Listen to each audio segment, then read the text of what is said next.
What's up, you guys? Welcome back to my channel, Real Talk Recovery, where we talk about recovery from addiction and I share my life with you.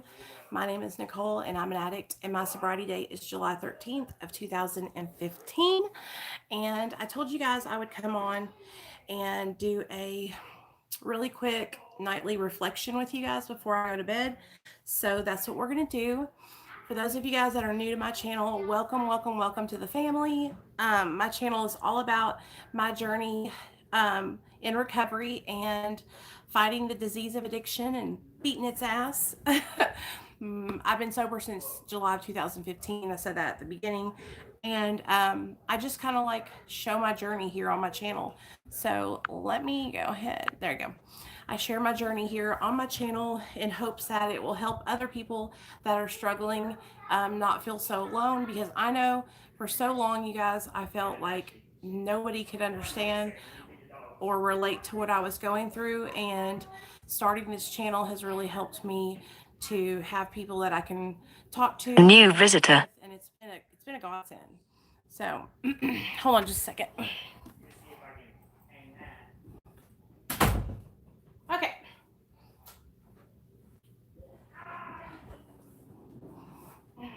Sit on this little ottoman thing.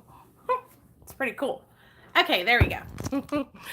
There, that's a little bit better, huh? So I guess what we can talk about is, what can we say? A nightly reflection. This is what I usually try to do at night. Hey, Murd. It has been a crazy day today. I'll tell you what I did. So I had to work today. I do work. I have two jobs that I work at home, and then I have a job that I leave my house to go to, that I work for a company, a greeting card company. And so I had to go to work to do some cards today. So I was out and about. But when I got home, I went ahead and made dinner and got ready, and I did an interview this evening with a girl named Lauren. She came on my channel. If you guys didn't watch it, it is on my community tab. Her channel is called Brutally Lauren, and she shared her story of recovery, and she's super dope, you guys. Y'all will love her. Yeah, and so let's talk about that, Murd. That's a great topic. So it has been really, really difficult for me to stay consistent with, like, not just letting myself not do anything. So,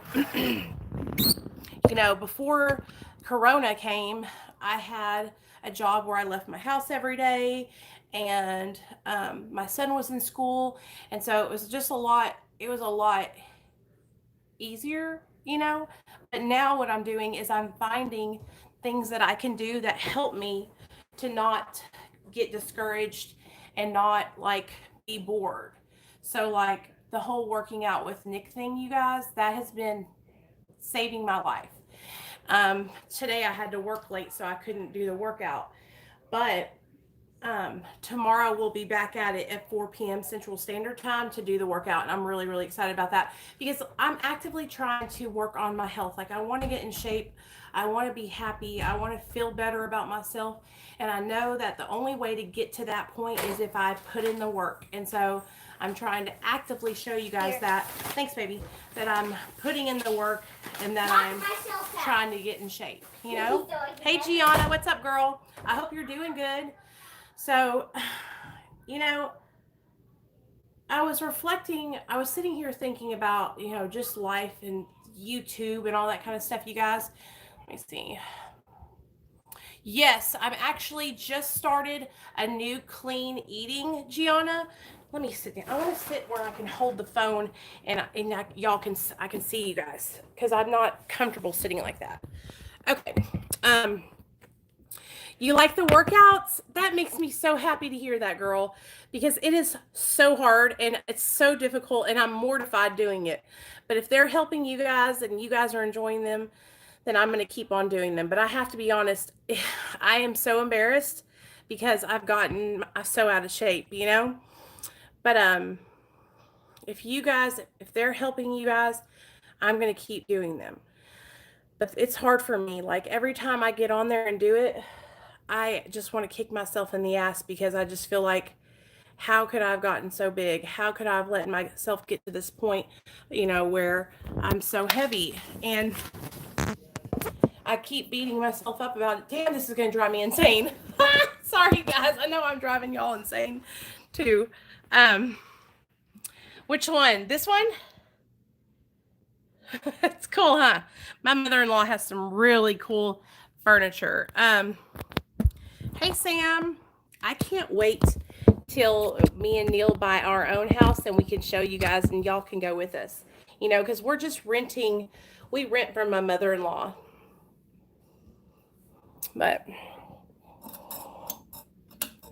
so I was reflecting on the day, you guys, and I was thinking about, one thing that's always happened to me is that people have always taken my kindness for weakness. Okay. I'm same. I was cute one day in 2007. Then I weighed 200 pounds when I weighed myself a week ago. Same, girl. Same. Hey, Brandy, how have you been doing? I miss you. I'm so glad to see your face in the chat. People have always taken my kindness for weakness. And I was reflecting on like what it was like when I was a kid, when I was growing up. And I've always been just like a super loving, outgoing, kind girl, right? I've always gone out of my way to try and make other women feel not so alone. I've always tried to support other ladies. And one thing that I'm starting to realize here on YouTube is that it's really difficult to find women that are like that. I found a couple and I found a couple in you guys, right? But like every time I turn around, I'm finding other, hey Earl, what's up, baby? I'm finding people that they zero in on me and they think that I'm weak because I'm vulnerable, because I show my emotions. And, at first I was like going to let that really bother me. I was like, man, why do people think that I'm just like, because I have worked so hard, you guys, to get to where I'm at today in my sobriety, okay? To get to this point where I will have 5 years sober in July, okay? I've worked so hard. I was homeless, living on the streets, okay? I had nothing. I was using drugs, and I was hopeless. And today I can say that I feel better than I've ever felt in my whole entire life. And it will never cease to amaze me how many people see that. And I don't know if they're jealous. I don't know if they're miserable in their own life. I don't know what it is, but instead of being happy that I have turned my life around and that I'm no longer living, that drug addictive life, they will find parts of my story and try to exploit me and make fun of me for it. I make videos about my experiences on different drugs, you guys, because I know that the people that watch those videos 9 times out of 10 are people that are still using, okay? Or they're people that have been there and have used those substances and they can relate. And one of the ways that addicts help each other is we help each other by relating experiences. Okay, that is the main way we connect with each other. And that can happen in different kinds. Let me give you an example. Divorced women, they all meet together in a group and have therapy with other women who have gone through divorces because they can relate their experiences. Okay? People who have been molested or abused can relate experiences. Do you feel hopeless still sometimes? No, I don't. No, I do not feel hopeless at all anymore. What's your opinion on nicotine while recovering? That's a good question. Pull you back down where you used to be because they are not where they want to be and they want company on their level. You come across a lot of it when you're out of the life, but still try to help people who are still stuck living in it. So, good question, Eric. Do I feel hopeless today anymore? No, I don't feel that I never feel hopeless anymore, because hopelessness to me is rock bottom, and I just don't feel like that anymore. And I don't feel like that because I'm grateful. Like, I can find gratitude in the littlest things. I'm so grateful for my channel. Okay, I don't have a million subscribers, but I have the best family here on YouTube, and I'm grateful for that. I'm grateful for my little Mazda car out there. It's not a Lexus or an Audi or a BMW, but it's mine, and I'm paying for it, and I'm grateful for it. I'm grateful for my friends. I'm grateful for my husband, who works hard to take care of our family. You know what I mean? So that hopeless state of mind, I don't have that in my life anymore. And I have no reason to be hopeless. And if I get down on myself, it's never to the point where I lose hope, because I know as long as I have breath in my lungs and I have blood pumping through my veins, I can achieve anything. And I've literally showed myself that by getting sober and staying sober. Um, so I hope that helps. But if you are struggling with that feeling of hopelessness, Eric, I want to challenge you. I want to challenge you to start looking at things from a different perspective. Start looking at the things that you have to be grateful for. Are you able to sleep in a bed at night? Do you have a roof over your head? Do you have food in the refrigerator? Do you have something to drink? Those are all things that a lot of people don't have, and we especially didn't have them when we were in our active addictions. Next question. Hold on, guys. Okay. Whoa, I missed a lot. Hey, Julia. Hi, you're my favorite channel. Always consistent and positive. Hey, Sam. Jana, I think there might be, because there's a community for everything. Yes. It's staying in. Super nice. Yeah, this is my mother-in-law's house, y'all. Thank you. I'm house sitting for my mother-in-law. What's your opinion on nicotine? That's what I was looking for. Hey, Albert, this is for you. So my opinion is, if you smoke cigarettes, smoke them. What happened to me, I was a smoker. I had smoked since I was 17 years old. I smoked menthol cigarettes, okay? For me, I got to a point where I didn't want to smoke anymore, because my son was seeing me smoke, and he was mimicking my behavior by picking cigarettes up or a stick, and he would say, "Look, mommy, I got a cigarette." And that made me sad, and I didn't want that to happen, and so I tried to quit. And at the same time as I was quitting, I had gotten put on Wellbutrin for my depression. And I'm telling you guys, I stopped buying them, and I quit a 17-year cigarette habit like that. Just dropped them, right? Just like that. I think a lot of it just has to do with the basic human tendency to not want to reflect on one's own flaws and faults, and especially when living very foul people project said faults. And here's the thing, like, I make mistakes, you guys, all the time. Like, I am not perfect, right? But I really, my channel is not to degrade people. It's not to bully people. It's not to make fun of people. It's not to bring other people down. I don't, that's just not my thing, and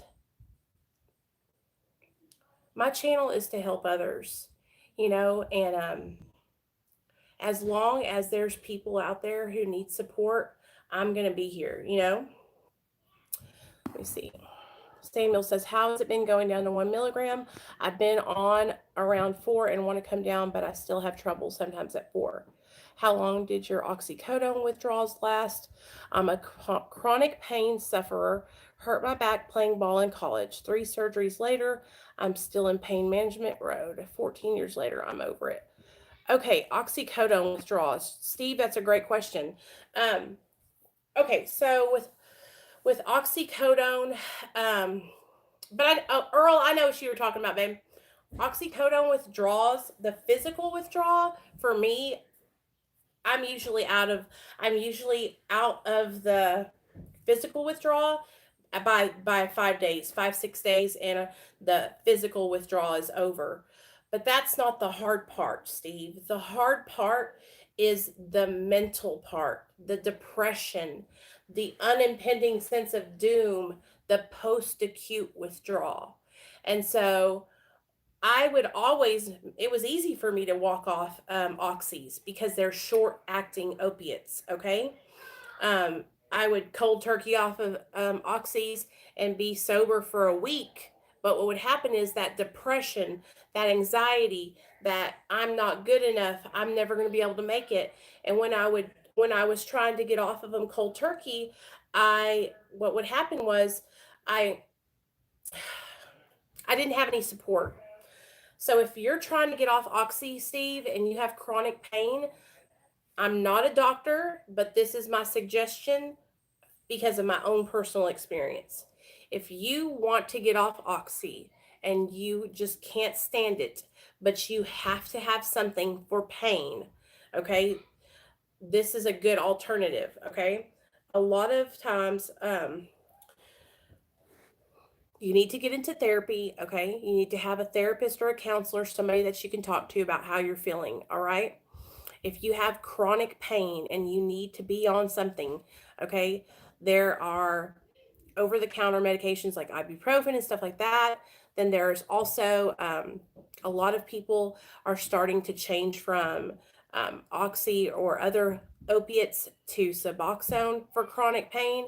And then there's also the natural route that Botanical Romance Cece knows about, which is kratom. But like I said, I'm not recommending any of those things to you. I'm just sharing that my experience was that I got on Suboxone when I came off Oxy. CBD, there you go, Julia. I was on Oxys for years, but I was breaking them down, shooting them up. But I got off of the Oxy and I stayed off of it for 30 days. And at 30 days sober from Oxys, I was so depressed. I was struggling.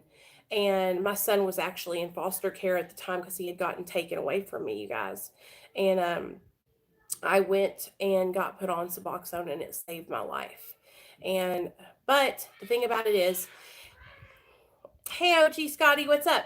The thing about it is, you guys, like everybody is different, so you really have to look at it from what's going to be best for you. You know, if you are somebody who absolutely wants to get off of everything, you don't want to be on any medications, you really want to try and get off of everything, then my suggestion would be to get a therapist, get into some support groups, and talk to your doctor about tapering you down really, really slowly so you can just walk off. Easy does it. You know what I'm saying? But take it slow. No matter what you do, take it slow. Hold on. Sorry, guys. The mental part. Yes, it really is. Yes, Roxy's were my favorite, Steve. Um,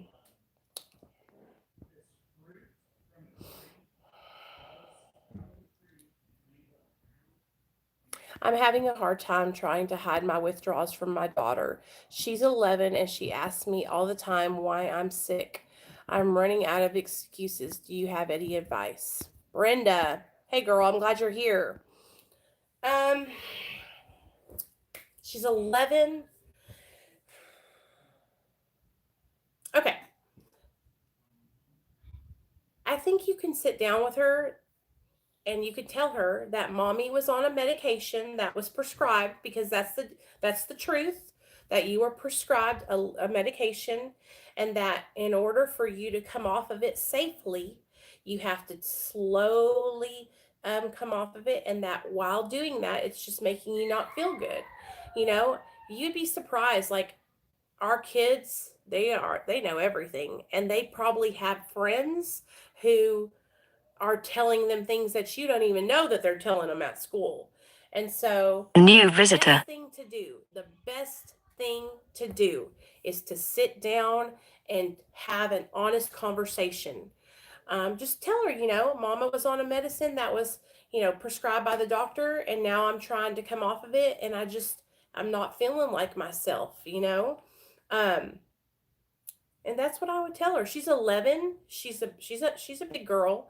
You know what I mean? And it's not like she's just a little baby like 5 or like Nate is. You know what I mean?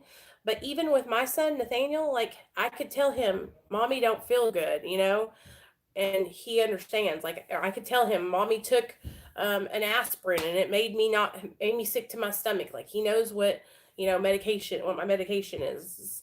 So I would just tell her that you're trying to do without something and it's making you not feel good. You know, it's always best to be honest with our kids because they know what's going on. They can feel it. They have that intuition, and I wouldn't hide it. Hey Dwight, how you doing, honey? I love you. What can we do to fight the lack of sexual desire from being on Suboxone? Because they have completely killed our sex life. Hey, Hillbilly family. Okay, Hillbilly family, I got some good advice because I have totally been there. Okay. Hillbilly family. So, me and my husband, we are both on Suboxone. So I'm going to tell you guys, this is exactly what I've done. So at first, I was feeling like really insecure. I was feeling like my husband wasn't attracted to me anymore. And I was feeling that because I wasn't communicating with him. I wasn't talking to him about it. I was just assuming. And you know what assuming does, you guys? It makes an ass out of you and me. And so I came on my channel actually, and I made a whole video about this, you guys. It's called Suboxone and Libido. So check it out. I'll link it in my community tab so y'all can watch it. And you know what, Brenda, don't be nervous, okay? Don't be nervous. You haven't done anything wrong, okay? You were prescribed a medication by your doctor. Now you're trying to make sure that you come off of it safely and responsibly. And so this would be a good way to teach your daughter, you know, what happens with things like the reaction, from being on a medicine for a long time. This is the effect that happens after it when you try to come off of it, right? And so this would be a learning experience for all of you guys. And this could also help her in the future if she ever comes in on an experience where maybe somebody's offering her medication.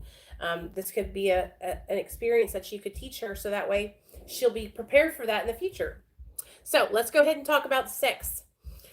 Okay, communication is key, Hillbilly family. So you got to sit down and you guys got to talk with each other. If y'all are listening to me, if you guys are both listening right now while I'm talking about this, I want y'all to sit down beside each other. I want you to look at him. I want you to look at her. I want you to hold each other's hands. And I want you to tell them, I love you. I miss you. I want to be intimate with you. I want to feel you. I fell in love with you and I miss having that intimacy with you. And that's what I had to tell my husband. And there's sometimes, you guys, I have to make it happen. And what I mean by make it happen is I have to I have to do something special, you know what I mean? And kind of just get him excited and get myself excited, because with Suboxone, what has happened to me is that excitement doesn't come as naturally as it used to. Don't get me wrong, I still have a little bit, but not like it used to be. Like I used to be able to lay down in the bed with my husband, and I would feel this feeling and I would just be like, woo, but now it's like it lowers the light. You know how you got those lights that you can dim like that? That's what happens whenever you're on Suboxone. It kind of dims that light a little bit. So you got to go over there, push it up a little bit. So that's what I had to do. And I wanted to have that part of our relationship back. And a lot of it happened, you guys, because we both got sober at the same time. And when we were in our active addiction, we were just wild, And so it also came with, us having a young child in the home. And, when you're new parents, your kid wants to come in the bed with you all the time. And it's just like a hard situation. You know what I mean? So I have done things like toys. I do things like, y'all know what I'm saying. Okay, let me see what y'all are saying.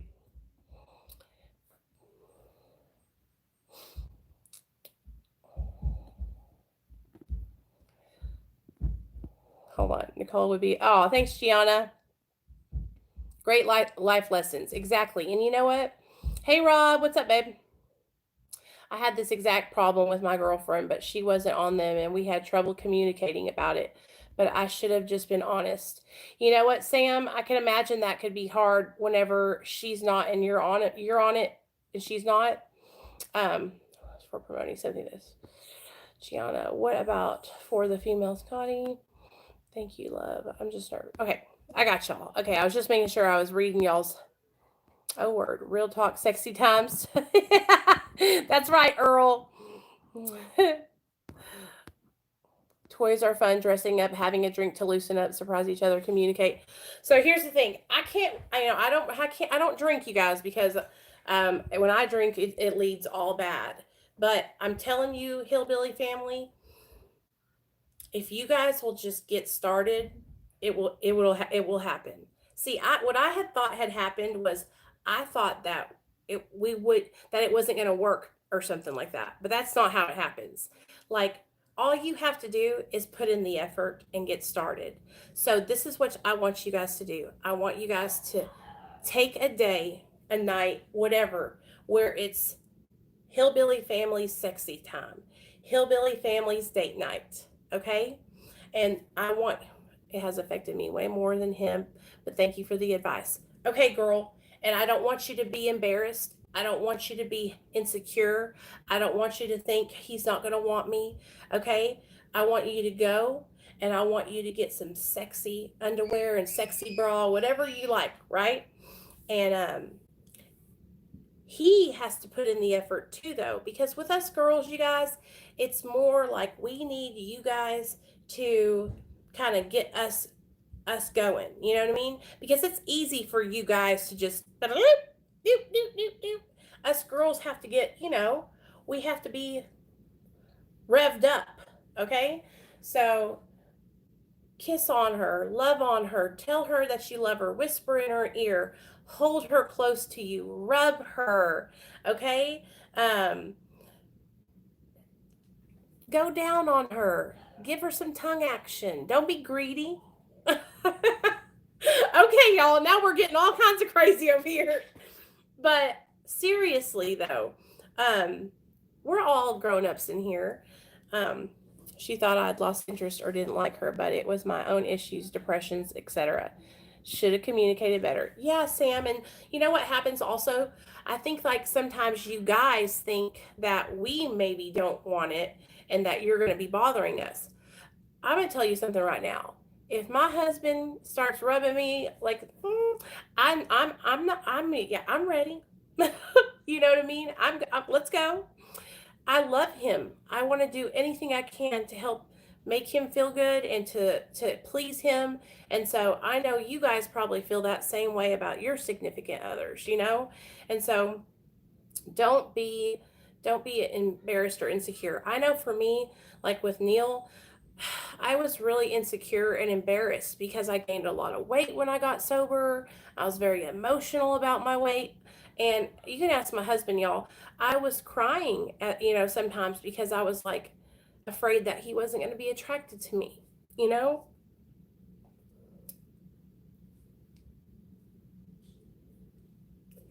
When you get sober and,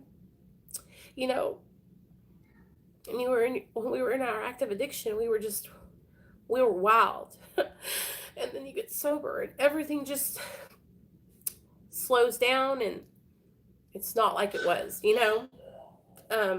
Whenever I was high on drugs, I was a porn star basically. And so now I'm like an old woman, you know what I mean? And so I have to remind myself that I'm beautiful and that I'm worthy and that my husband does love me and that, this is what we signed up for. You know what I mean? Like I want to be there to make him happy. And so, but it was hard for me. I was afraid that he wasn't going to love me anymore. And I know that I know a lot of couples when they get sober, they go through the same things because it's so different when you go from being a couple that used and drank together to getting sober together. It's like such a big change, you guys. It was probably the hardest thing was to get reacquainted, and to learn about my husband sober, and so, yeah. So you can do it, girl. Don't get discouraged, hillbilly family. Okay, you guys can do it. And I know that y'all love each other, and so just the fact that you're asking shows that you want to put in effort and that you love your husband, because if you didn't care, you wouldn't even be asking. So relatable. That way of acting, well, it's just crazy, That's awesome that you and your husband have been able to keep a strong relationship. I'm so glad cell phone cameras weren't around when I was at my Earl. Lord have mercy. I have some pictures of me back in the day on my old Instagram, you guys, and I looked crazy. Hey, they can see you. Just so you know. Nate was just dancing, y'all. Yeah. I love you. Do you know monkeys drink beer? They do? Yeah. Okay. Monkey holics. That's my boy. Monkey holics. Oh, I wanted to tell you guys, for all my members and patrons, I was telling y'all earlier today, but I'll tell y'all again. My wife's and I used to cheat with each other. Oh, Scotty, you're so crazy. I love you. How are you doing, Scotty? I hope you're doing good. I'm trying to stay out of trouble here on these YouTube streets. For those of you guys that are on Patreon and on my membership, we're going to be doing a live stream on Sunday, just so you know, at 7. And so if any of you guys have a certain topic that you want to talk about on Sunday night, let me know. Text me in the members chat so that way I'll know.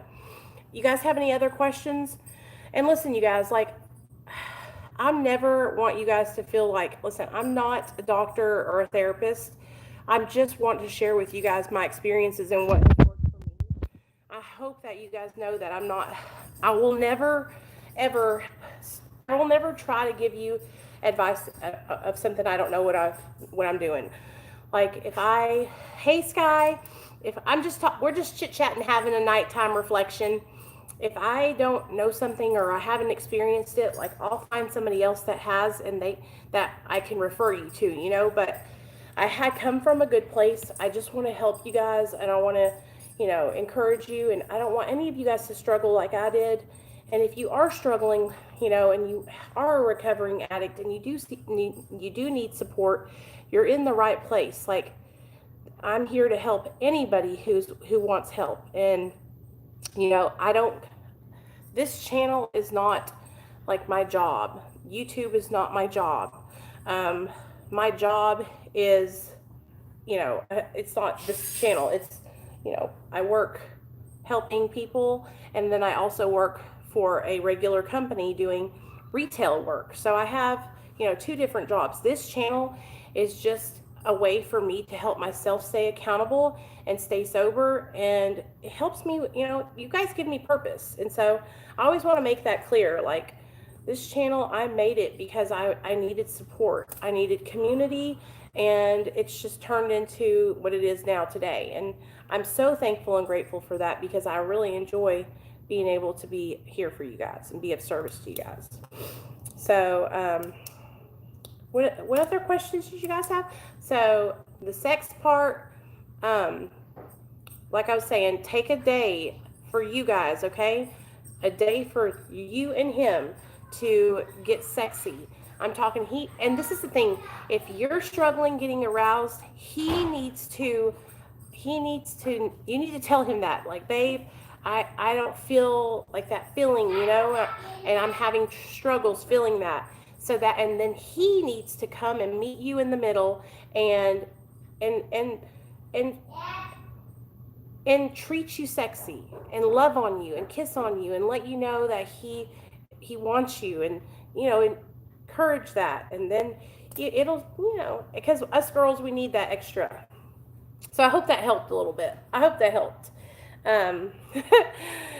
Nicotine and recovery, I think that if you're smoking cigarettes and that's the only thing you're doing, then honey, I'm proud of you, because I know that getting off drugs is not an easy task. So if you're still smoking cigarettes, don't beat yourself up about it. Take it one day at a time and one thing at a time.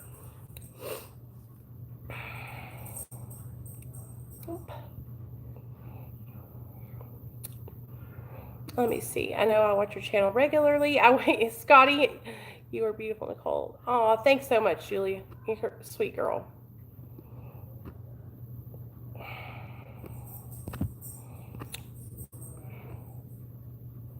Make him learn some twerk work. Right. It's like crazy whenever you get sober, and especially if you're in a relationship like me and Neil, like we used to have, high sex, and now we're having sober sex. And so it's different. I'll tell you that. It's different. But, I love him, and it doesn't matter to me what kind of sex we have. It's really about, I'm in love with my husband, and I want to always make him happy, and I want to support him, and I want to encourage him, and I want him to know that, like, I'm behind him 100%. You know what I mean? I've never had a good relationship. The relationships I was in before I met my husband were abusive relationships, where I was beat every day. I was taken advantage of. I was used. And so my husband has been so good to me. I'm so grateful for him. So, aw, Sam, thanks, bud. And so I wanted to touch on one more thing. So,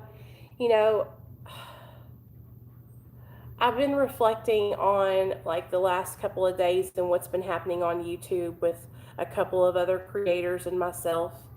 And I've come to this conclusion. It's not funny when you take other people's life and you want to make fun of it. Like when you think that it's funny to, use other people's real life as a comedy skit. And so sometimes, I laugh at that kind of stuff, and then I have to remember that when it's you on the other side, it doesn't feel good, And so I just think that for me, it's better that I just distance myself from a lot of that community. New visitor. I'm really going to start just staying focused on my sobriety, My wife's gave me a BJ in the Army and Navy after she was... Scotty, did you tell that story time on your channel yet? I also think that it takes a lot of courage. Hey, girl. Love you, Captain. I think it takes a lot of courage, you guys, to share your true life on the internet. And for me to share some of the stuff that I did when I was out there in my addiction, it's not easy to talk about, and I know that a lot of people might look down on me because of the things that I did when I was in my active addiction, but I'm a different person today, and my past doesn't define me, my past isn't who I am today, and I love helping others, I love thanks. I love you too, girl. And the thing about it is, you guys, like, I try to laugh at people that think it's funny to kind of like pick at me and stuff. Hey, Mike, what's up, babe? I try to laugh at that kind of stuff, you guys, but sometimes it's just not funny, and so it's not funny when it's at the expense of someone else's feelings, and I just don't want to be hurting anybody. And I have to tell you guys, I was really, really hurt. I was really hurt when I saw the video of BL calling me all kinds of horrible names and talking about my weight and making fun of me for working out on a live stream. And, you know, it hurt my feelings, you know, because it's exactly what I expected from everybody.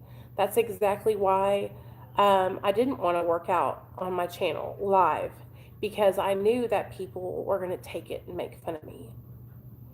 I knew that people were going to poke me. I knew that everybody was going to clown me, because that's what people do when they see somebody who is actually, you know, struggling with something. Like, I've never hid it that I struggle with my weight. I've never hid it that I have a binge eating disorder. Okay? I've never lied about that. I've talked openly and freely about that. I mean, I went on a damn talk show. I went on the Tamron Hall show and told the whole world that I'm obese and that I need help and that I want to get in shape, you know? But I never in a million years thought that my peers that I have tried to be supportive to would put me on blast like that. That's awful, Nichole. That kind of crap pisses me off. There's no need to make fun of people and bring them down. It really, I couldn't believe, well, no, I could believe it, because he has no integrity. No integrity. And so I'm never going to go on my channel and like make fun of other people. And the thing about it is, like, why did he think that Adam, aka Sid, wouldn't put his ass out on blast? Like, Sid and Dean don't give a damn about him. What's funny is when someone is going to try to make fun of you and they go and leave themselves wide open for me to roast the fuck out of them. Now that's what's funny. Hey Josh, what's up? Super Mike, I don't know about that. You know, I don't know about that, and I don't want to, like, you guys know how I am. I don't want to start rumors about that or anything like that. But I'll tell you this. It really, literally, Sam, it really just, like, took me back, because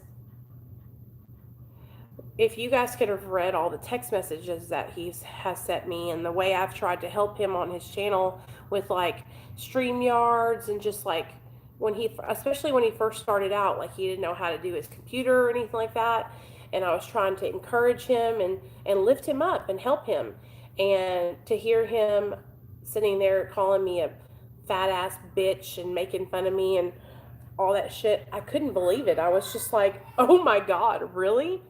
I was just thinking, like, and you're on your channel trying to act like you're sharing, that you're trying to motivate people to change and be better, and you're here on the phone talking like a dog, you know what I mean, on somebody who literally, that's all I do is try to help people on my channel. Do you know what I'm saying? And so I was just like, wow. But here's the thing, here's the difference between me and him. Like, I'm on another level. Like, I'm never gonna resort to, like, assassinating his looks or his character or anything like that, because I just don't have to do that. Like, it's not that serious for me.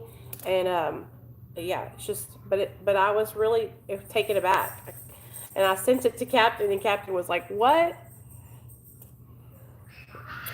Maybe, I'm not sure. I haven't been watching. I unsubscribed, Mike. I unsubscribed.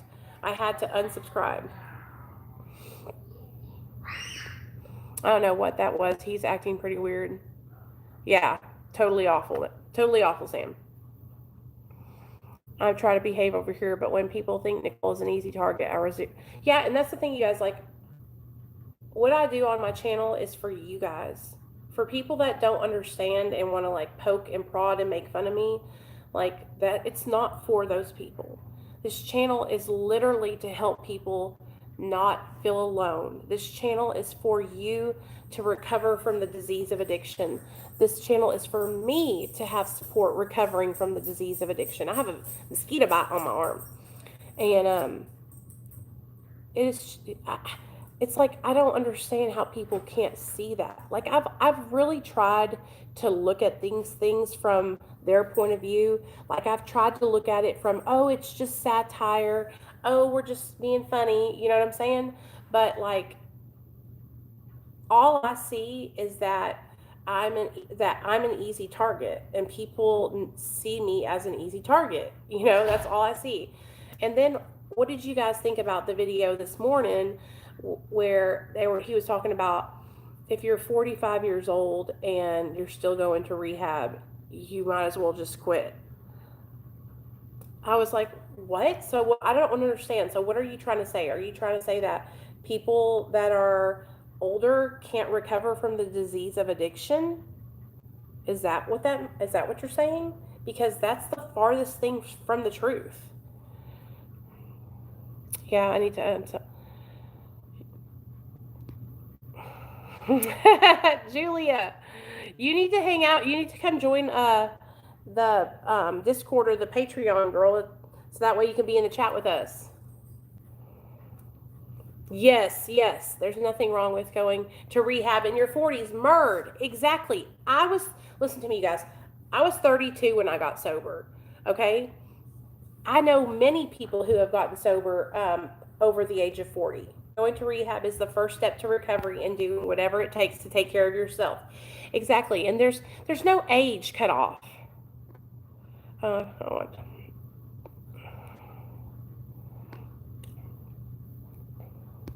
I'm not on my laptop, Captain. So here's the thing. It's like, this is what I don't understand. Like, why do you have a platform if you're going to sit there and spit nonsense on your platform? Like, telling people to not go to treatment, that they might as well just hang it up. That's dangerous and irresponsible. Telling people to jump off of their Suboxone and quit being bitches, that's dangerous and irresponsible. You guys, like, I'm telling you,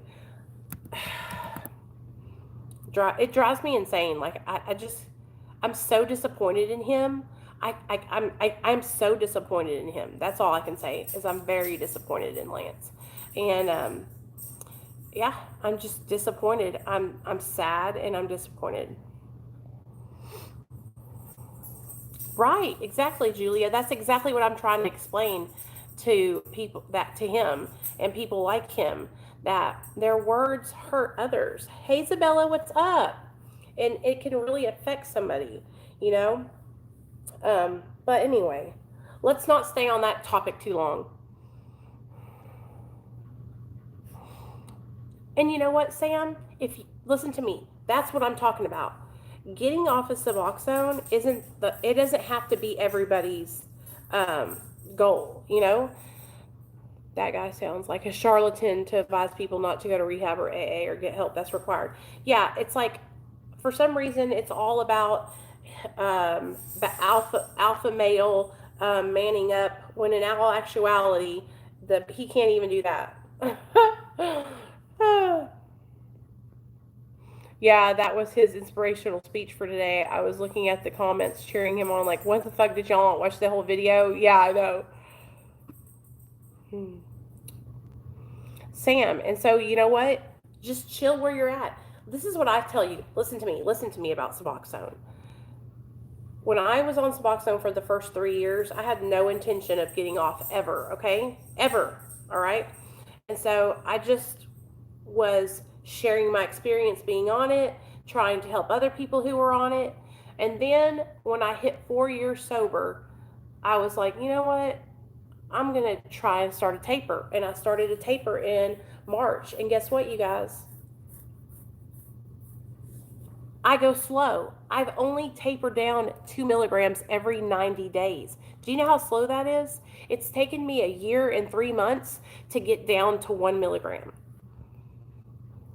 That's why I love about Nichole. She's here with you to support you if you want to stay on maintenance or taper.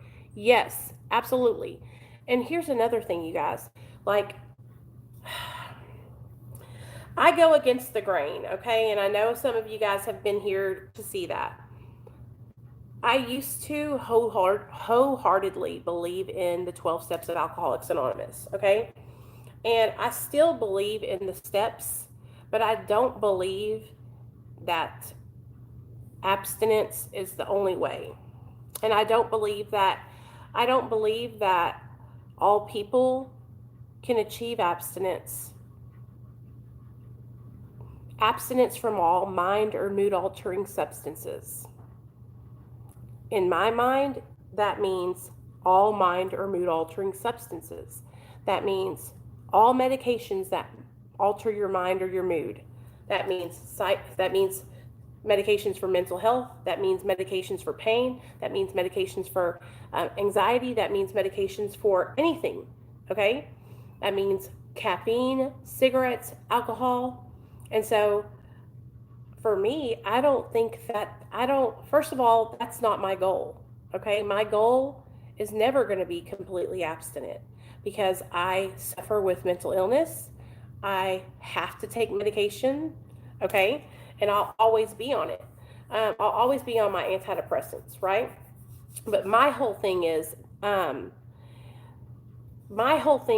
if you're somebody who believes in complete abstinence, then I don't understand how you can say, well, you have to be only, complete abstinence only means, it only means that you can't drink alcohol and do illegal drugs or painkillers or benzos. Do you understand what I'm saying?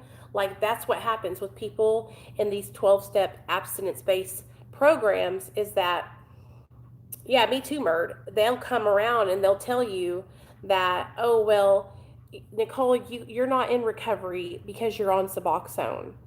And I'm like, but I'm not abusing drugs. Like, I'm on a medication that's prescribed by my doctor. And so by all accounts, I'm sober, right? Because as long as you're prescribed the medication and you're being monitored by a physician, then that shouldn't be any effect. But see, people in these programs, in AA specifically, in Narcotics Anonymous, will tell you that if you're on a maintenance medication like Suboxone or methadone, that you're not sober, and that, you know, and that it's like, what? So basically, what you're telling me is that you choose which medications are okay to take. As long as you're taking the medication responsibly, that's all that matters. Because that's what I do. I take the medication as accordingly, as prescribed. Exactly, Murd. And that's what I believe. But I have met many people who are part of 12-step fellowships who preach the stupidest things. And they say things like, because I'm on Suboxone, that I might as well be using heroin. They're jealous you're doing what they couldn't, or they're bitter that they can't use maintenance medicine. Same goes with my Adderall. Hey, Josh. And here's the thing, like, as long as you're taking your medication as prescribed, that's all that matters, okay? Now, only you know if you're using your medication as prescribed now. I spent a lot of time around 12-step abstinent recovery, and the stigma and everything you're saying is so real. It really is. And then, like, because I'm so open about being on Suboxone, a lot of people that are in these fellowships that have other channels that are in recovery, they almost think that they're better than me because I'm on maintenance. And they think that they're somehow more recovered than I am, or there's some kind of competition or something. And that's what I don't understand. It's like, because I am using a medication to help me in my life, period. Recovery is to simply recover from an unsafe lifestyle. Okay? And a person is in recovery when they say they're in recovery. And so I just don't buy in to that old school 12-step mentality anymore. I used to really be gung-ho about it until I experienced people who look down their nose at people who don't buy into it. And it's almost like they're in this clique over here, and if you're not a part of the clique, then you're not good enough. Do you know what I'm saying? And listen, you guys, I know this because I used to be around. I used to be gung-ho in AA. And here's the thing, like getting sober, it takes work. Cállate. Getting sober takes work, okay? And you can sit and read books all day long, and you can, talk about the big book or whatever big book that you read from Alcoholics Anonymous. Believe me, I can quote the big book, all right? I've read it so many times, front to back. That and the steps we took and the 12 and 12, all right? But that doesn't mean that I have any kind of recovery. Recovery, you're diligently working on changing the behaviors. You're diligently working on being a better person and turning your life around. Aw, thanks, Julie. Thanks, Julia. Julia. Girl, Nate, come here. He's going to be so excited, girl. I'm going to show him.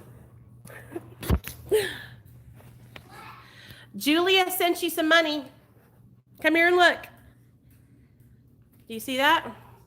$20. It says, take Nate for an ice cream. Love you, girl. You want to say hi? Hi. And tell her thank you.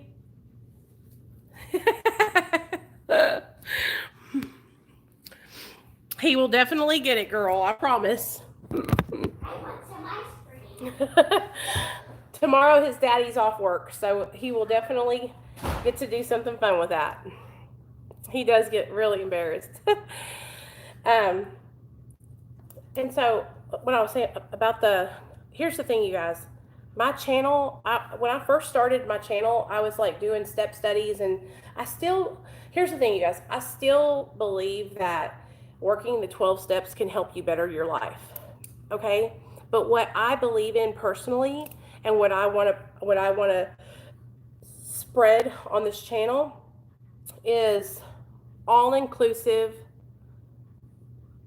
non-judgmental recovery support.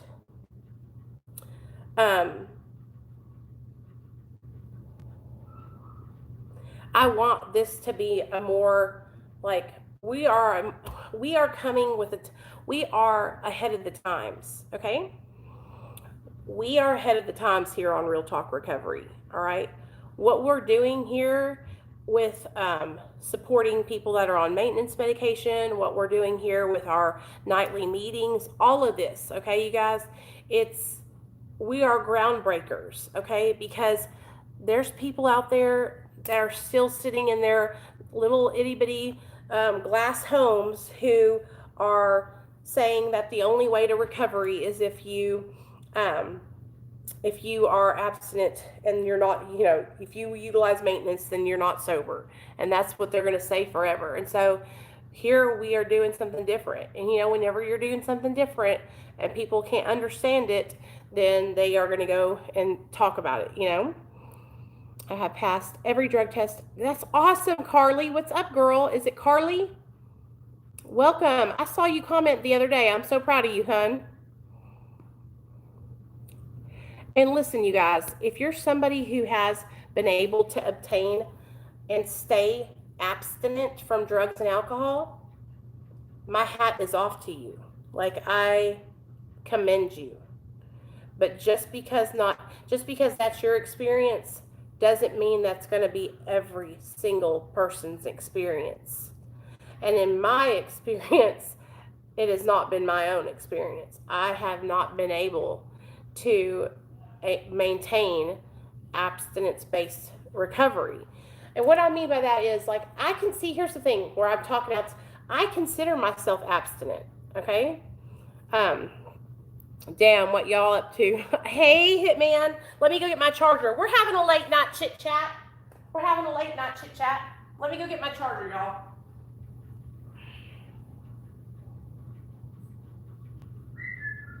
Hey, Daddy.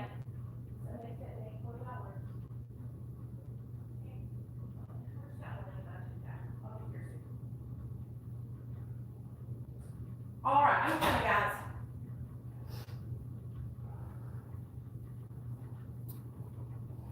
All right. So, That's what I was about to say, Julia. That's what I was about to say. I am abstinent. That's what I was about to say. See, I don't get high. I'm not over here getting high. So to me, I am abstinent. You know what I mean? And so that's why when people are like, oh, well, you're still on drugs, or you're just replacing one drug with the other, like I was talking about with Lauren today, addiction is all about the behaviors and the compulsion. Okay, I no longer compulsively use drugs and alcohol. I'm no longer getting high even though I know it's going to hurt me. I'm no longer putting myself in danger for drugs and alcohol, which is a miracle, because whenever I was out there, you guys, I couldn't stop getting high. I could not stop. That's why I take things really personally when people kind of like want to pick and prod, and it's like, you don't understand. Unless you've had the disease of addiction and you've been out there, then it's just like you could never understand, okay? It takes a lot to overcome addiction, you guys. And so when I see people like throw around things like, I was watching a YouTuber. Let's talk about this. I was so disappointed, you guys.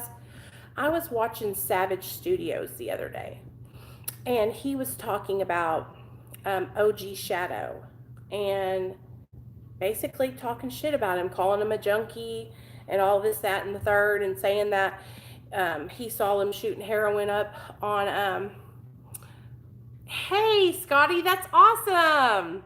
I'm proud of you, man.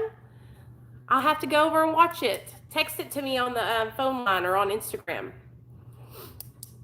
And you're always welcome to come here and share your story, Scotty. I hope you know that. I think I've told you that before, but you just got to get at me. You know what I mean? Make a plan. So anyway, I was watching Savage, and he was talking about that motherfucking junkie. I hate that when people do that. I cannot stand that. Like, why? Because to me, it shows somebody who is ignorant. To me, using the word junkie when you're referring to addicts as like you're trying to degrade them, or those fucking addicts, they're nothing but motherfucking junkies, pieces of shit, might as well just die. That shit pisses me off so bad. Because that's not how you talk about people. And it's not how you talk about people who are struggling with a disease that's killing them. I couldn't believe he was saying that. And so I went over to Shadow's channel and was like, hey man, just so you know, like, I'm here, I support you no matter what. Like, I just, when somebody does that and they're talking about a group of people like that, just like 1090 Jake did the same thing, it really shows their true colors. Like, those are the kind of people who say the N-word behind people's backs. You know what I'm saying? Guess what, Nichole? Most times I have seen people call other junkies they're using in secret, or they become addicted. I agree, Jules, and I think half of those guys didn't come from prison. They're phonies. Murk, set him out. I seen it today. Savage change. Oh, yeah, I know, Hitman. I know. I saw it. Yeah, and then I also, his wife, I messaged her and told her that I was worried about her. I'm guilty of using the word, but never in a sense that I'm better. Exactly. We put ourselves in that category. There's a pattern here. Yes, Scotty. And you might as well put Lance on the list too. It's like all of those guys have just shown their true colors, like who they really are, by talking the way they do about others. You know what I mean? I have still yet to call any of them out of their name. And I won't. Like I said, I won't, because that's not what I'm about, you know?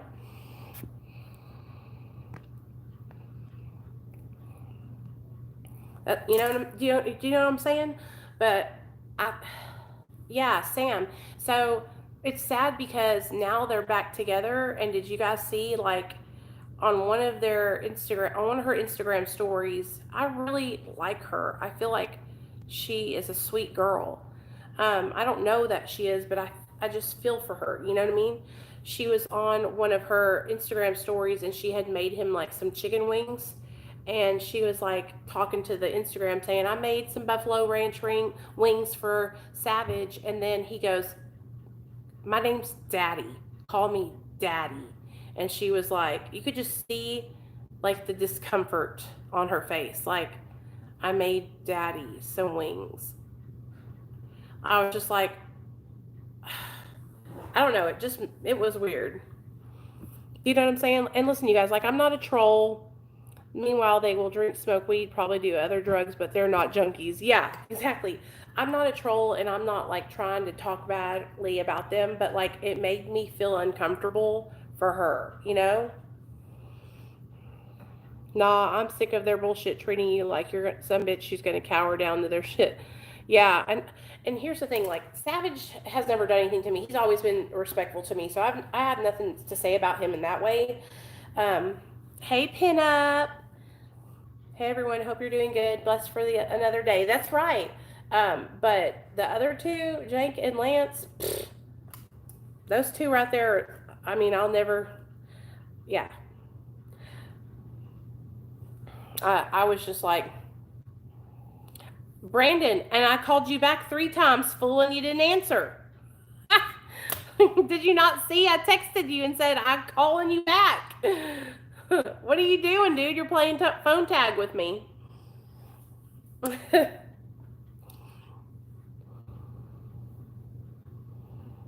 And when I first came, when I first started kind of like integrating into the prison community and kind of just like supporting people over there, I did it, you guys, with the best of intentions, because I was seeing that a lot of guys and a lot of girls that have been to prison also have addiction problems, right?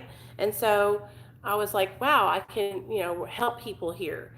But it's just gotten so messy that it's just not even worth being in the community anymore. Like, I don't feel like I don't feel like it's serving me anymore. Like, it's just a negative headspace, you know what I mean?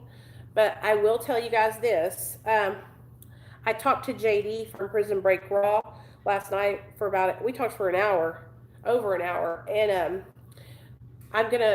we're gonna get together, and I'm gonna go on his channel hopefully soon and share my story, he's a good person. He's so nice. He is supportive of my channel.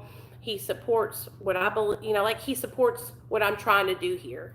And yeah, I'm excited about that, because then I'll be able to meet more people, Yeah, I guess we are. I was feeling like, well, now you don't need to use because you're here with us. Went and got I too bloody fist fight over freaking YouTube. Could have landed back in prison. Yep. Stay here with us, Brandon. I am proud of you, Nichole. I've thought about doing a recovery channel, and it does seem messy, but you keep it regulated so well. I'll stick to getting ASMR vids. Those prison channels are garbage. Someone's life is such a sad, unfulfilled waste. As I said, I got sneak dissed and alive. Really? By who? Hey, MVP. Well, we've been talking about a whole bunch of people, actually, not badly. We were just kind of discussing. So we talked about the whole Lance calling me all kinds of fat ass bitches and hoes, and being recorded by Big Sid. We talked about that. We talked about Savage and Brittany getting back together, and we talked about and we talked about JD and me getting together and doing a video over on his channel, and we've just been reflecting on the day. Hope that helps out a little bit. If you have any questions, just let me know. Hey, Brandon, have you not gotten it yet?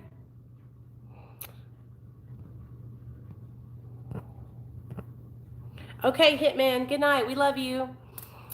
So, and we were also reflecting on just like the day and what's been going on for the last couple of days, you guys, and how what I see and what some other people see is that, I am very kind and I'm very vulnerable, and I show that vulnerability on my channel, and a lot of people mistake that for a weakness, So we were reflecting on that. I couldn't agree more. I watched a few people a few times. No thanks. Do any of you guys have any questions, or do you guys have anything that you want me to talk about before we, or anything like that? Do any of you guys have anything that you're struggling with that you need to talk about, or you need some suggestions? Anything. Talk to me about anything. I'm an open book, and you know, I haven't done a video where I feel like I've just sat here and like talked with you guys and related with you guys. Like, I do my recovery support meetings every night, but like now I can sit here and I can read your comments and I can really just talk and chat with you guys. And that's how I built my whole channel, is by sharing and talking and talking with you guys and getting to know you guys. Each one of you guys are important to me. And the way I get to know you guys is when you comment. I do too, Scotty. She's my girlfriend. That's my girl. That's my boo.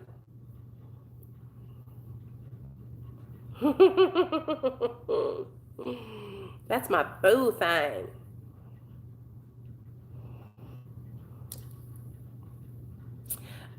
Just like anything, I should be getting it next week. Good, Brandon. I'm so happy. Brandon, I'm really proud of you, though. I'm proud of you. But I want you to know, I did call you back 3 times. I don't know if our phones are just, I don't know what it is. But I called you back because I saw that you called and I was like, I got to call him. But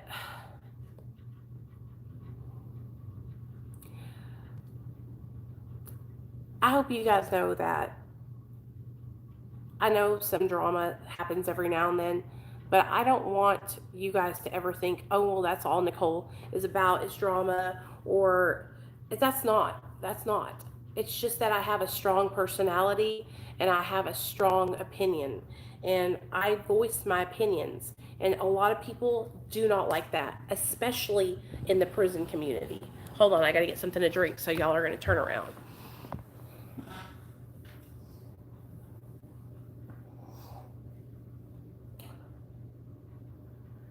Oh, Great Dane. Okay, bye, baby. I didn't even know you were in here.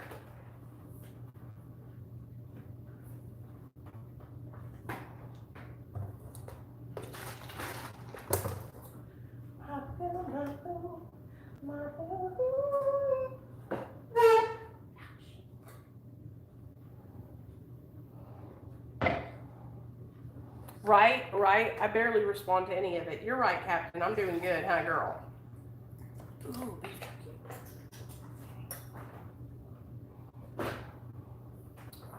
Y'all should have seen it when I first started my channel. I used to be crazy.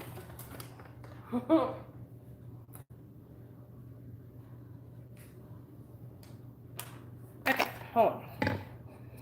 I saw a comment.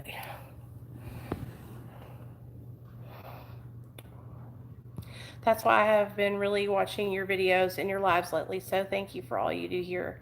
Aw, Carly, thanks, girl. I'm glad you're here.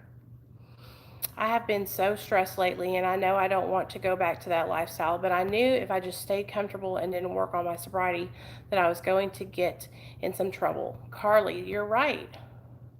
It's okay. Some people can't take a woman that is correct. Scotty, I can never give my opinion. They get so mad. So mad.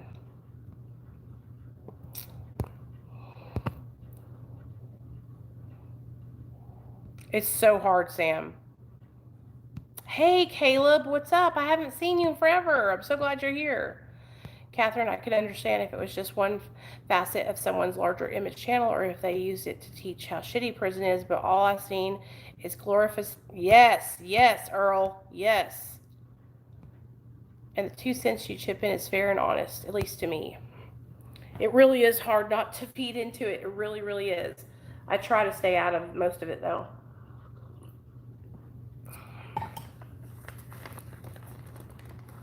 And that's the thing. It's like, when I do give my 2 cents, it's literally just my opinion. I will say that, like, this is just my opinion. It doesn't mean I don't like you. And people get so mad.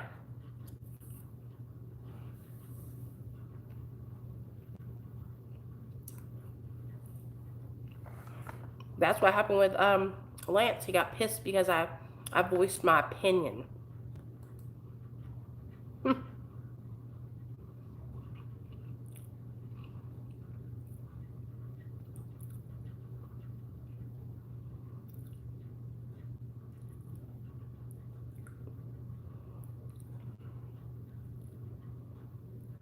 You're right, Sky. Hey, Sky, how are you doing, girl?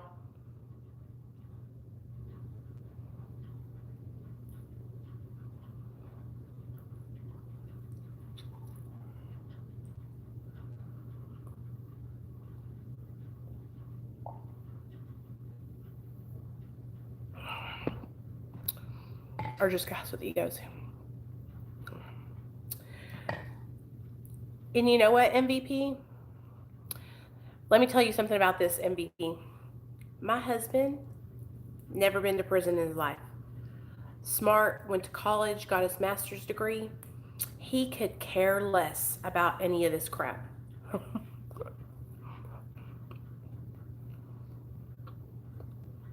I love Tales from the Pen.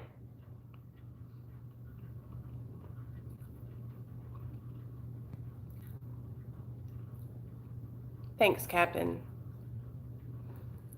Let me read that. Nichole spreads herself thin for people, answering DMs, emails, phone calls, finding resources, etc., and does it for free. I have not met anyone else on this platform that does that much. And let me just tell you guys, like, I have been doing what I do on my channel for free for over 2 years. And anybody can reach out to me and text me and ask me for support or help, and I answer.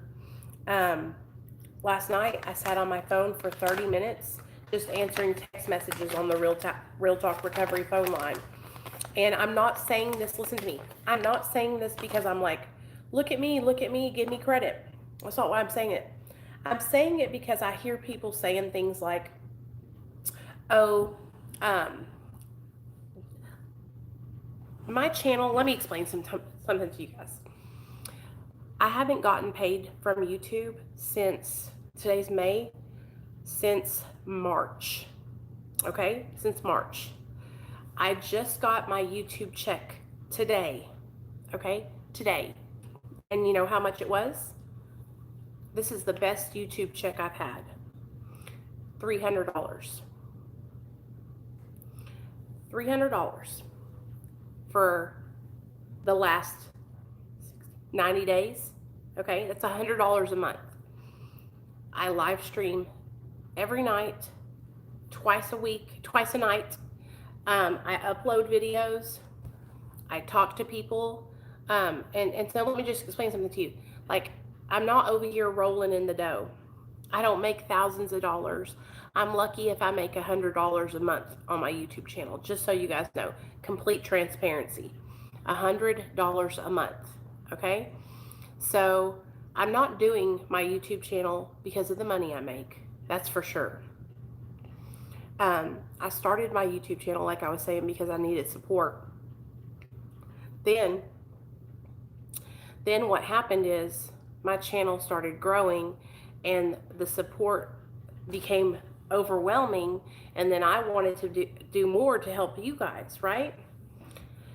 Yeah, that includes super chats, you guys. That includes my memberships. That includes everything. That's nothing. $100 a month. So just remember that. I want you all to understand something, that there are other YouTubers that do the same thing, or that have channels where they talk about addiction and recovery. They only make pre-recorded videos and don't do live streams or really connect with their audience, and they make so much more.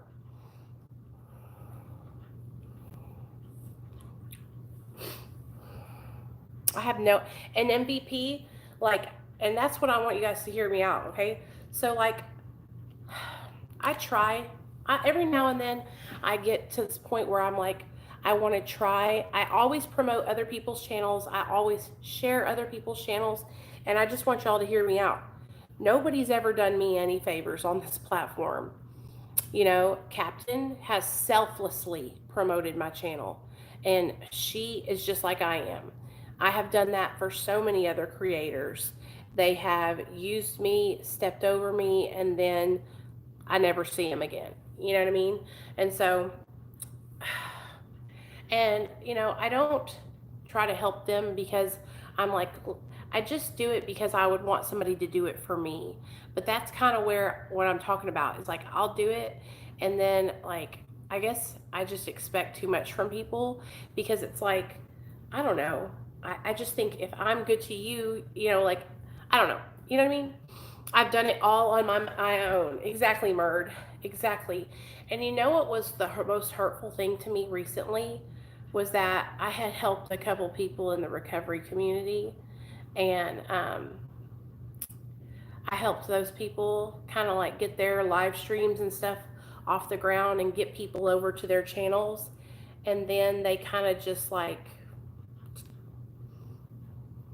forgot about me, just tossed me out to the dry like I wasn't worth, like I wasn't nothing.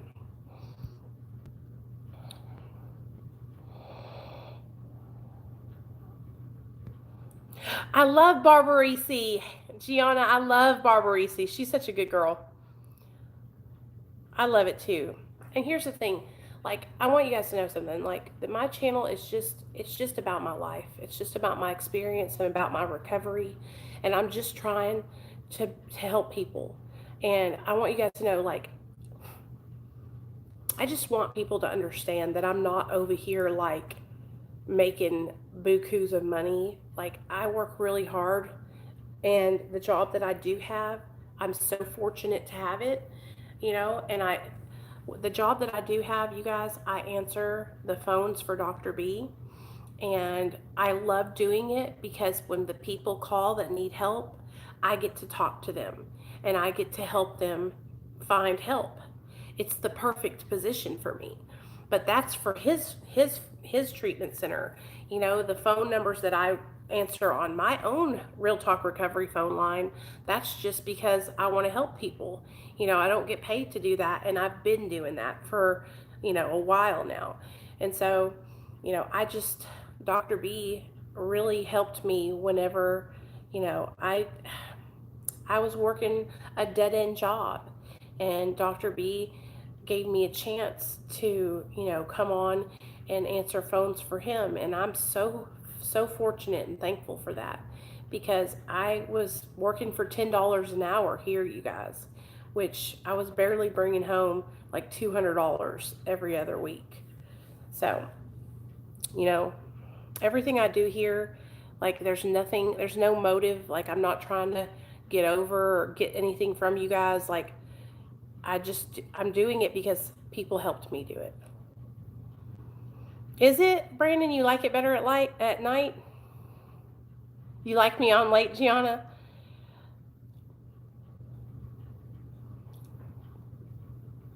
Well, yes, Julia, it was a major opportunity.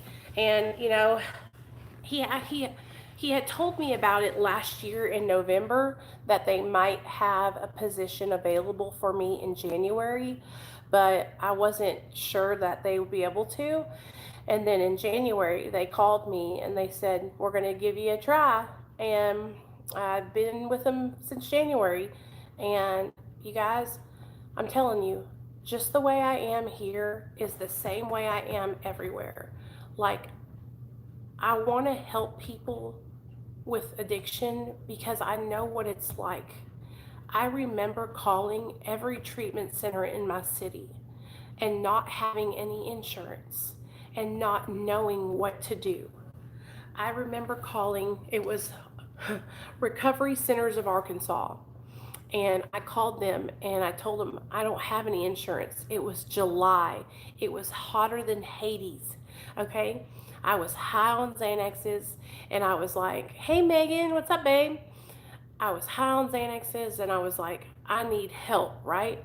And so I was calling, and I finally got a hold of them, and I was like, hey, I need help. I need to get into treatment, but I don't have insurance. And that's when they told me, they were like, the state only gives us so many grants or so many scholarships, but if you really want it, you know, you can get it. You just have to show us that you're serious.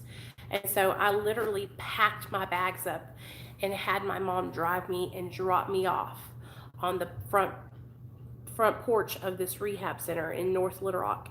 And I laid out there high on Xanax until they opened up the next day and begged them to take me, you know? And so when people are reaching out for help, I know that they're calling and they are desperate. And then if they don't get an answer or they don't get somebody on the other end who understands, then you know what's going to happen? They might not reach out again. Hey, that dude, what's up, babe? I think doing long bids would be a force multiplier for causing tech boomers.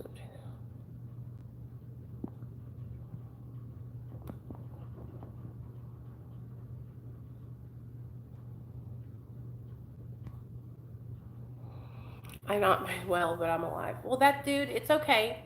Well, you know, I saw somebody's video the other day, they were saying something about whether or not life is a bunch of suffering or happiness.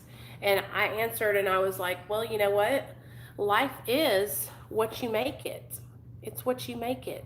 And so, you know what I want you to do, instead of focusing on what you don't have and how you're not feeling, I want you to focus on how happy you can be. I want you to focus on what you've been able to accomplish in the last week. I want you to focus on the fact that you are sitting in your house, in a house, not outside, homeless on the street, right?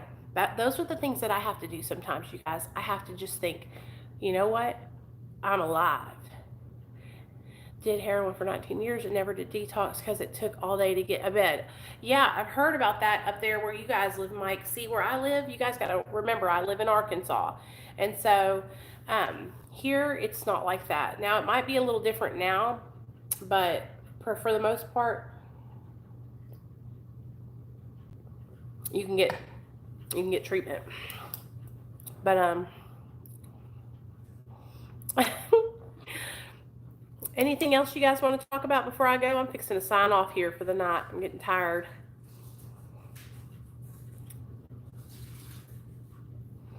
You want to say hi to everybody, babe? Neil says hi, guys.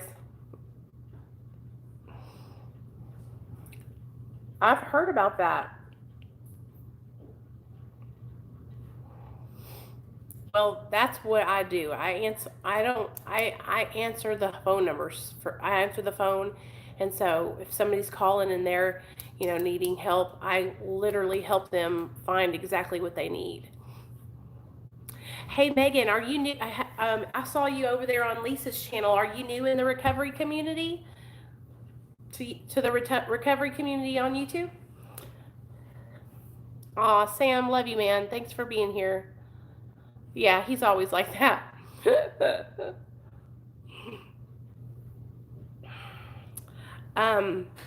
This summer, you guys, hopefully if it gets a little bit better outside and the corona goes away, when is your next vacation? June? In June, I think we're either going to we usually go to Branson, but I think that Neil's mom might take us to Florida or something like that. So whatever we decide to do, we'll be able to take y'all with us, and then we'll vlog it and have all kinds of fun. So it'll be like we're going on a real talk recovery vacation.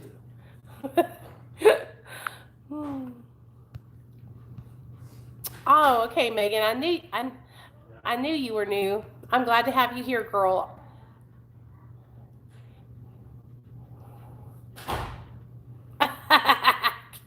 Captain. Megan, what are you recovering from, if you don't mind me asking? Are you an addict or an alcoholic or both? And just so you know, Megan, we go live every single night, Monday through Saturday at 7 p.m. Central Standard Time. And I also do live stream workouts at 4 p.m. So if you want to see me have a heart attack, you can come here at 4 p.m. Central Standard Time. And if you want to see me talk about addiction recovery, you can come here at 7. Now tonight, we are just up late because we are chit-chatting and having a good time. Yes, our husbands are a lot alike. Oh, yes, I can't wait to go on a vacation, you guys. Listen, last year we went to Branson. I love going to Branson, Missouri. It is so much fun to me. I'm old school. I like doing stuff like going to Silver Dollar City. I like going to like magic shows with my little boy. I like, I'm very easy. You know what I'm saying? Like, I'm a low maintenance kind of chick. Like, all you got to do is take me to the next city over, buy me a good meal, and I'm going to be all good, honey.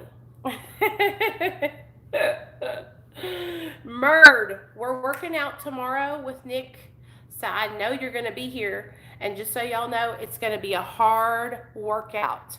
It had burpees in it. It had plank thingamajiggers. It had all kinds of hard stuff, okay? So y'all better be ready. I'm going to die. I'm going to die. And also, I'm going to get a measuring tape tomorrow because we need to do my measurements.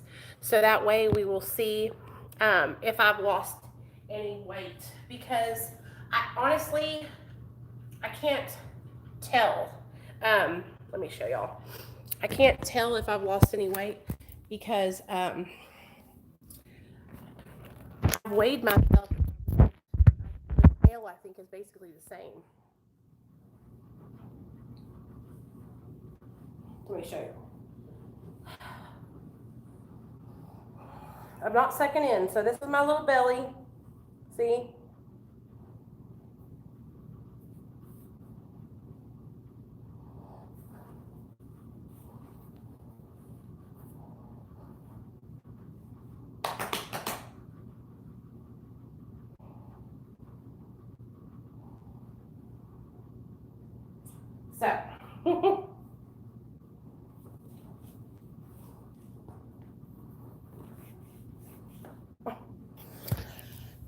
So we're going to take those measurements, okay? Tomorrow I'll do it on the live stream. Gains! Oh, sorry. I think my stomach's gotten smaller, you guys. Like, because before it was just like really, it was, because for those of you guys that don't know, like I've had a baby and I got that mama belly, you know what I mean? So I'm trying to get rid of, this is where I'm all trying to get rid of this. My boobies will probably get smaller. My legs are real strong in shape. Yeah, so we gotta measure my stomach, my hips, my waist, my breasts, and my legs. So tomorrow I gotta go get one of those cloth tape measures so we can do that. So that way I can keep track of it, because I know, yes, Mike, I know that since I've been doing this that I'm got to be losing weight because I've been eating less. Now, I used to binge every single night, you guys. Every night I would binge on food. And so the fact that I haven't binged in 12 nights is a huge accomplishment. So you got to understand something. Like, I would go to bed at night and then I would wake up at like midnight and have like 6 tacos. You know what I mean? Oh, girl. Yes, Megan. And we're going to be getting in shape, sis. So I'm working really, really hard. I'm telling you, like, I had let myself go because life. I got sober, and here's a quick backstory. You guys, I got sober. I started getting, complacent with my life, and I was just more focused on staying sober and helping other people stay sober. And so during that time, I just got stupid and let my body go. And so now I'm trying to get myself back in shape. You guys, I just got to tell y'all, I got to show y'all pictures. I have so many pictures. When I am in shape, when I get off this extra 50 pounds that I have, that's how much I want to lose. Y'all are going to see. I be in a bikini. I look good.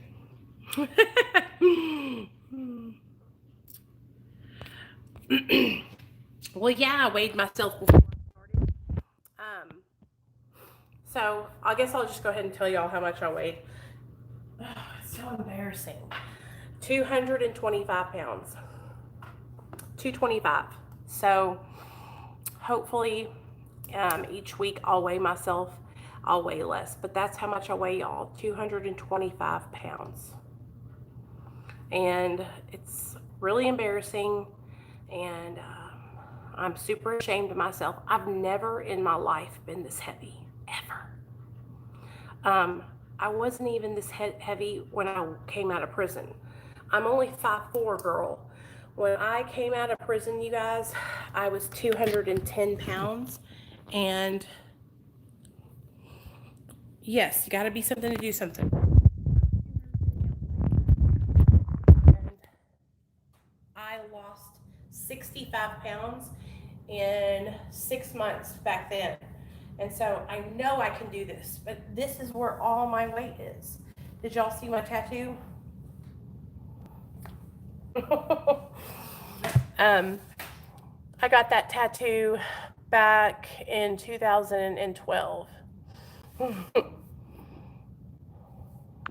Aw, thanks that dude. I'm a BBW. Thanks, baby. Hey, there's a man out there for every kind of woman. I'll tell you all that right now. Just so you guys know, let me share one more thing before I go. Speaking of BBWs, that dude, I fell down a rabbit hole on YouTube, and I just typed in BBW. Y'all, go do it and see what comes up. You guys are gonna die. All kinds of kinky BBW videos. Oh, y'all are gonna die. But anyways, I love you guys. I'm gonna get off here. I'll see you guys tomorrow at 4 for our workout, and then at 7 o'clock for our medication assisted recovery anonymous meeting. Tomorrow night, Jeff from Grind and Shine Recovery is going to come on and share his experience, strength, and hope. So I hope you guys will come hang out with us and come work with us tomorrow at 4. Julia, thank you so much for the $20, girl. I promise you that I will get Nate some ice cream with it tomorrow, and I will take a picture of him and post it on the community tab for you guys to see. And thank you guys, all of you guys, for your love and support. It never, ever goes unnoticed, and I appreciate it more than you'll ever know. Love y'all.